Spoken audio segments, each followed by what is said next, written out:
South ఇండియాలోనే అతి తక్కువ ధరలకి రత్నాలనందించే ఏకైక సంస్థ 6JVR.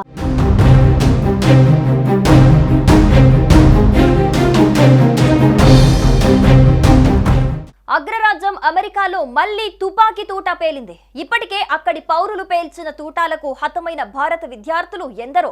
అక్కడికి చదువుకోవడానికి వెళ్లిన ఇండియన్స్ ని అక్కడి పౌరులు అన్యాయంగా కాల్చి చంపేస్తున్నారు. ఈ ఘటనలు మరొక ముందే తాజాగా అమెరికాలో మరోసారి కాల్పుల ఘటన తీవ్ర కలకలం రేపుతోంది.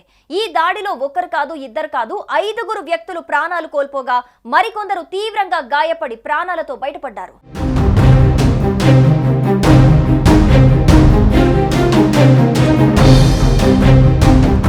ఇక పూర్తి వివరాల్లోకి వెళ్తే అమెరికా కాలమానం ప్రకారం సోమవారం సాయంత్రం 6:40 సమయంలో సెంట్రల్ మ్యాన్హటన్ లోని పార్క్ ఎవెన్యూ ఆకాశ హర్మంలోకి చొరబడిన తమూరా అనే దుండగుడు బిల్డింగ్ లోని 32 అంతస్తు లాబీలో NYPD పోలీస్ అధికారిపై కాల్పులు జరిపాడు. తీవ్రంగా గాయపడిన అతడు అక్కడికక్కడే ప్రాణాలు కోల్పోయాడు.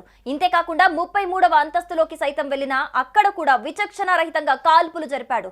ఈ కాల్పుల్లో మరో 3 చనిపోయారు. ఈ సీన్ చూసిన ప్రజలు భయంతో పరుగులు తీశారు. మొత్తంగా ఈ కాల్పుల్లో NYPDకి చెందిన పోలీస్ అధికారి సహా 4 వ్యక్తులు మృతి చెందినట్లుగా అధికారులు తెలిపారు. ఇంతేకాకుండా మరికొందరికి తీవ్ర గాయాలయ్యాయన్నారు. అయితే కాల్పులు జరిపిన వ్యక్తిని లాస్ వెగాస్ కు చెందిన 27 ఏళ్ల షేన్ తమూరాగా గుర్తించారు పోలీసులు. అనంతరం పోలీసుల కాల్పుల్లో ఆ దుండగుడు హతమయ్యాడు.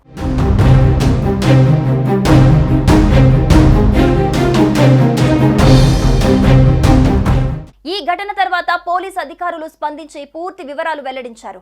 నిందితుడు బుల్లెట్ ప్రూఫ్ జాకెట్ ధరించాడని, AR సైల్ రైఫిల్ తో కాల్పులు జరిపాడని తెలిపారు.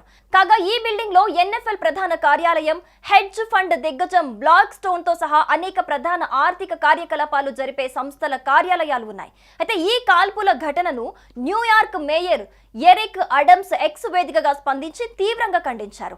మృతుల కుటుంబాలకు ప్రగాఢ సానుభూతి తెలిపారు. ఇక ఇదిలా ఉంటే కేవలం ఈ ఏడాదిలోనే అమెరికాలో ఇప్పటి వరకు 254 మాస్ షూటింగ్ ఘటనలు జరగటం ఆందోళన కలిగిస్తోందని అక్కడి భారతీయ విద్యార్థులు భయాందోళనకు గురవుతున్నారు.